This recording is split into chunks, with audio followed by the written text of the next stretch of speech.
The key to life is just to find out who you are, and if you're kinky, that's just how you're meant to be. We found a place on the Rev Mel Show where we can all be one perverted family.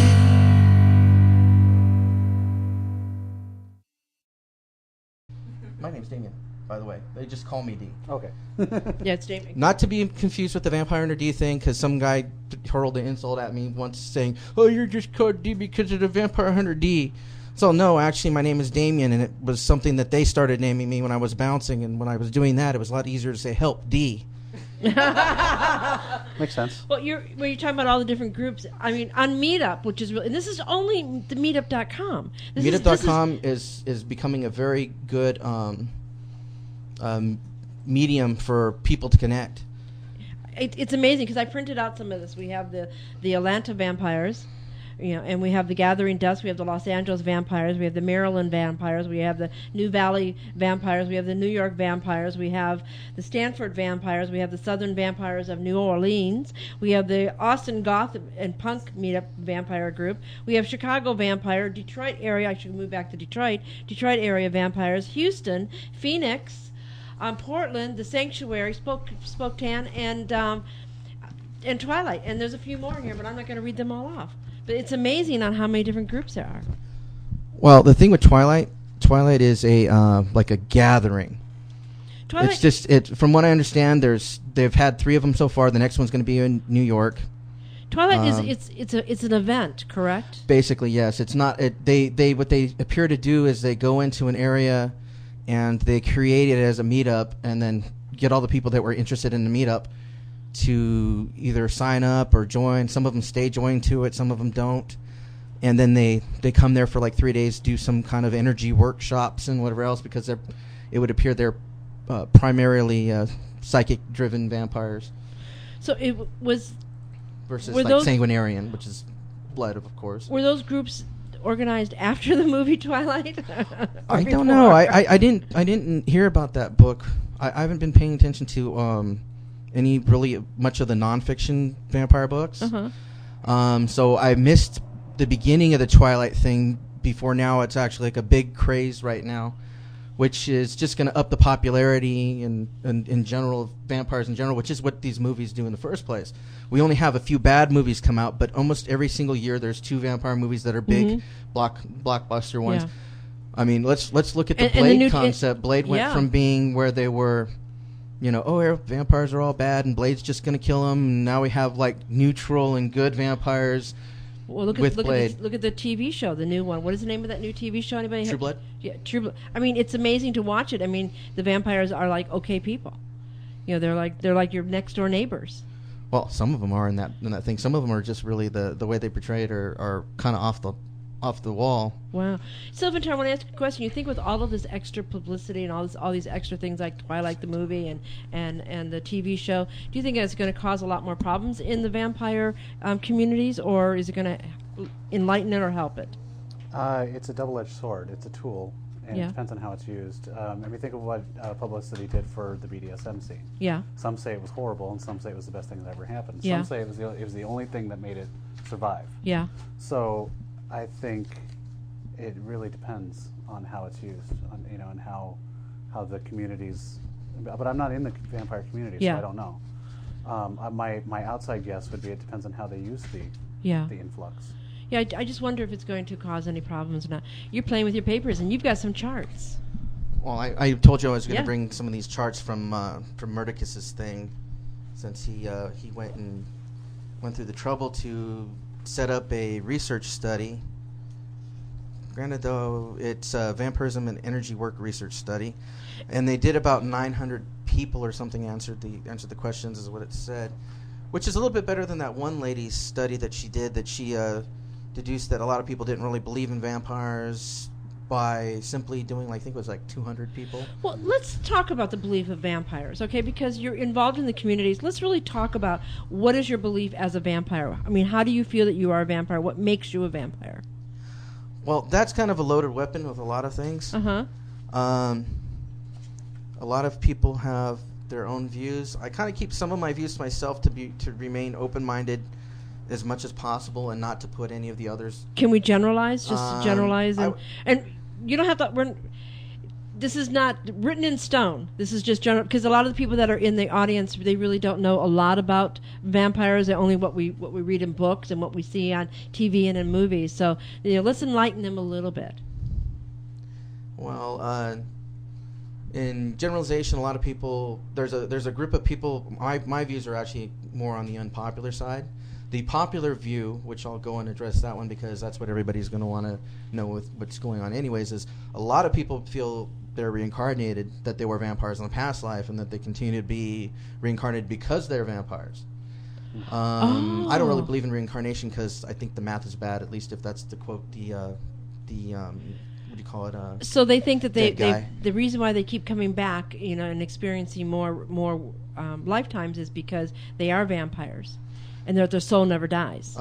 That is the general consensus. Mostly with that seems to be mostly with a lot of spiritual or psi vampires that I've been coming in contact. I don't really have all that much knowledge or information coming onto them. Mm-hmm. I'm looking for something specific here. Some information. Okay, according to this chart, the largest, which if any of the following theories do you support as a possible cause for vampirism? And it says for them to check all that apply. Out of 300 people or 300 counts. Lower, let me see. I'm going to take it because we're blocking your pretty face. So out of 300 people. If I'm understanding the graph right, okay. Which I think that's is, because some of them it doesn't seem like they answer anything at all, or there's ones that say like the number's 14. They do chakra or body energy work. They think that it could be damaged. Dynamic. I mean, they think that they could be possessed. The dormant gene, evolution, development theory, soul. And I can't say some of these words. I'll point it this direction. I'll read it for you. Yeah, make sure that you keep it low so we can see your face. Because we're going. All right. Otherkin soul inhabitation. It would appear most of the thing. I don't have much experience with Otherkin, except for the people that I've met. Some of the people claiming to be Therian, which seems to be a more popular term. I mean, 20 years ago, everybody was wear this and wear that, or wear folk, which one could even say, oh, that's a Dungeons and Dragons term, if they wanted to go that way. But these particular people appear to have something to do with their spiritual totem, or what they feel they are, spiritually, which I'm not exactly sure how that's supposed to necessarily, work out when it comes down to what makes them different. But most of them do. Some people do feel that Otherkin connection has to do with the vampiric connection at the same time, because some of them do both. Yeah. So they think that when they talk about spirituality, do they think that's evil or it's not evil? It doesn't necessarily mean evil. I think it's pretty much the same thing. Goes like this. It's what everybody says. Vampires are just basically people, and there are a lot more evil people out there than people who are basically claiming to be vampires. So do you partake in blood in blood? I would say I'd plead the fifth. You plead the fifth. I mean, in BDSM, we do blood play. We do blood play, and we're very much familiar with it. Blood play, sharps, a whole variety of different things. Some things kind of quite messy. What's messy? I believe in keeping it clean. Oh, keeping it clean? I mean, you've got your psychic vampires that they feel that it's taking the psychic energy away from somebody else, and then you've got the ones that do the blood play, or they like, drinking the blood. I mean, one of my biggest concerns about blood is the fact, we were just talking just before you came in, about all the medical issues that you could have by drinking blood, that if you don't know the person. Well, actually, the funny thing about that is what a lot of people don't realize or discuss is for you to contract certain things from blood, you would actually have to have like wounds or something like that to go on within your like your mouth and esophagus or anything like that. But of course, to simply wound your mouth, all you got to do is eat some chips. Yeah, eat some chips. What? Bite your tongue. What? Wait, I missed that. I was watching somebody. There's salt in chips, and chips are hard. Chips sometimes make your gums bleed. You just don't realize it. Oh yeah. It's one of the warnings of AIDS and oral sex. Yeah. So they have that as a warning with AIDS and oral sex. So you have to have an opening. Otherwise, whatever goes through you gets pretty much destroyed in the acid bath. Right. Because Granted, though, blood is a base, and it's not a normal thing for people to be able to consume any quantity of blood, because what normally happens to a normal person that consumes a quantity of blood is basically simply this: they get sick. That's why you have people that when they have ulcers and other internal bleeding, they go and they start vomiting blood. Yeah, like it's not that it's taking up the space, it's that it causes them to be upset in the stomach, and it's technically, I think it's the greatest way to tell you if you're internally bleeding, because if you're internally bleeding, that's the normal respect. I guess somebody else would have a problem if they normally drink blood. They wouldn't know. What is it, Silventar? Well, it's like alcohol. You can build up a tolerance to it, but you can never ever really drink a lot. Yeah. Most people, even if they've practiced drinking blood over long periods of time, can only drink a couple ounces of blood at a time, and even then, that's going to make them nauseous. Blood in the stomach really it causes the acids to go crazy, the gastric acids, and causes it to eat the walls of your stomach. So if you eat raw meat, does that do the same thing? Because it has a lot of blood in it, like to a lesser steak. degree. It does? Yeah. But human blood is a little bit more disturbing to the system? Any blood. Any blood. Well, you have to think about this, too, also. A good quantity of what's in blood is salt water. Yeah. So what happens when you ingest too much salt water? You can end up, you can end up dying. Yeah. Some of the cases of drowning in the ocean are basically they die from that first.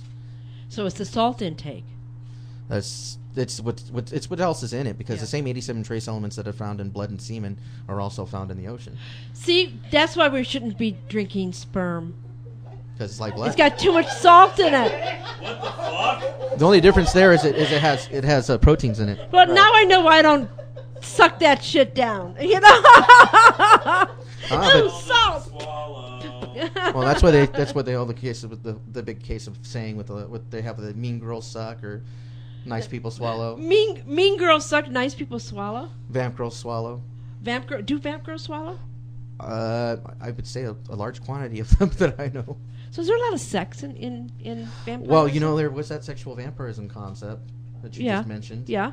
And there's a large quantity of them, and even I guess you would say that would be one of the multiple class vampires where they are one and the other. And there was a documentary a while back where they had an interview with this girl, but I think it was a dramatized one. And she just said, sex and vampirism were like peanut butter and jelly. That you have to have it. You just want to eat them up, she said. Ooh, can I be the white bread? And you can find that on you can find that same thing on the YouTube when you search through vampires. Originally, it came out on VHS, but then I guess it came out to disc too. Okay. That one actually addresses like all issues from literary to mythology to murdering people out there that a lot of people don't realize. There's a lot of people that actually are involved in these crimes that because they do certain things, it technically they classify them as that, and they just keep it quiet. Ooh, but you know what? We got to take a break. What we're going to do is we're going to be right back. You've been talking. Oh God, it's one of those days. I need some blood. I really need some blood.